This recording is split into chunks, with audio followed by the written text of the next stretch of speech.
आपण चण्याचं पीठ घेतलंय, त्यामध्ये हळद, लाल मिरची पावडर, चवीनुसार मीठ, थोडं थोडं पाणी घालून आपण पीठ भिजवून घेऊ.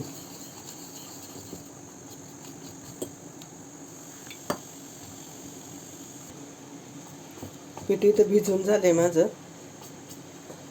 या पद्धतीने भिजवलंय मी. आता आपण भाजी तयार करून घेऊ. आपण बटाट्याच्या भाजीसाठी मिरची वाटून घेऊया. इथे मी हिरव्या मिरच्या घेतल्यात, त्यामध्ये लसूण, आलं, थोडंसं जिरं आपण मिक्सरला बारीक वाटून घेऊया. आपलं तेल तापले, तेलामध्ये मोहरीला छान तडतडून द्यायचं.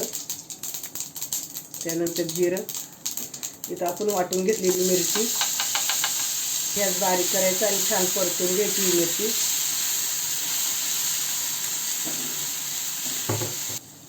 त्यामध्ये बटाटे, हळद पावडर, चवीनुसार मीठ. आता हे आपण परतून घेऊया.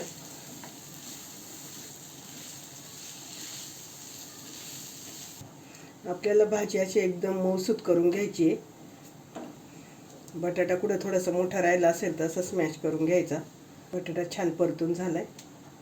त्यामध्ये टाकूया कोथिंबीर टाकली का सगळीकडून चांगलं मिक्स करून घ्यायचं.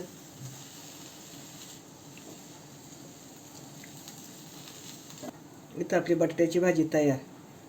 बटाट्याची भाजी आपण थंड होऊन देऊया, तोपर्यंत लाल चटणी करून घेऊ. आपलं तेल तापले, तेलामध्ये आपण पीठ सोडून घेऊ.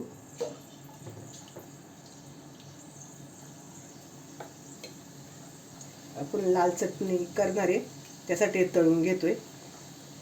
आपण बेसन पीठ टाकलं होतं, ते तळून झाले. आपण काढून घेऊया. आपण जे वडापाव बरोबर लाल चटणी खातो ती याच्यापासूनच बनवतात. आपण इथं बेसन पिठाचे असे तळून घेतलेले आहेत. त्यामध्ये लसूण, लाल मिरची पावडर, मीठ. मी इथं लसूण सोलून घेतलाय न तळता. तुमच्याकडे पातळ सालीचा असेल तर तुम्ही तळून घ्या किंवा असा टाकला तरी चालेल. आता हे आपण मिक्सरला बारीक करून घेऊ. इथं आपली लाल चटणी तयार झाली वडापावची. इथे आपण 2 ब्रेड घेतलेत, ते आपण कापून घेऊया.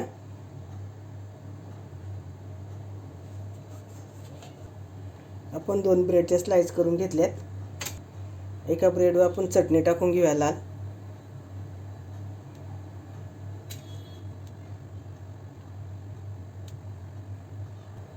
ह्या एका ब्रेडला आपण बटाट्याची भाजी लावून घेऊया. हातानेच लावते सगळं. तुम्हाला पाहिजे चमच्याने लावायचं असेल तर चमचा घेऊन लावा. सगळीकडून अशी भाजी लावून घ्यायची, भरपूर लावायची. खालची चटणी त्याच्यावर असा हा दुसरा ब्रेड ठेवायचा, दाबून घ्यायचं, उलटा करायचा आणि ह्या साईडनं पण बटाट्याची भाजी लावून घ्यायची. आपण तेल तापत ठेवलेलं आहे. तुम्ही बटाट्याची भाजी किती पाहिजे तेवढी लावा. असं दाबून घ्यायचा चांगला. आपल्या इथं वडा तयार झाला आहे. आपण साईडला ठेवूया.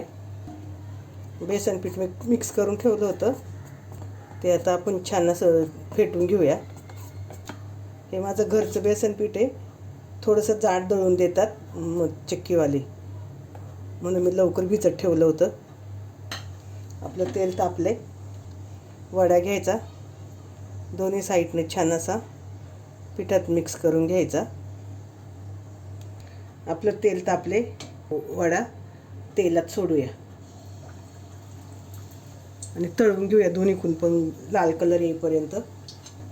गॅस मिडियम गॅसवर मी तळून घेते. आपण उलटूया. इथं वडा आपला तळून झालाय, आपण काढून घेऊया. इथं आपला वडा तयार आहे. मी तुम्हाला कापून दाखवते.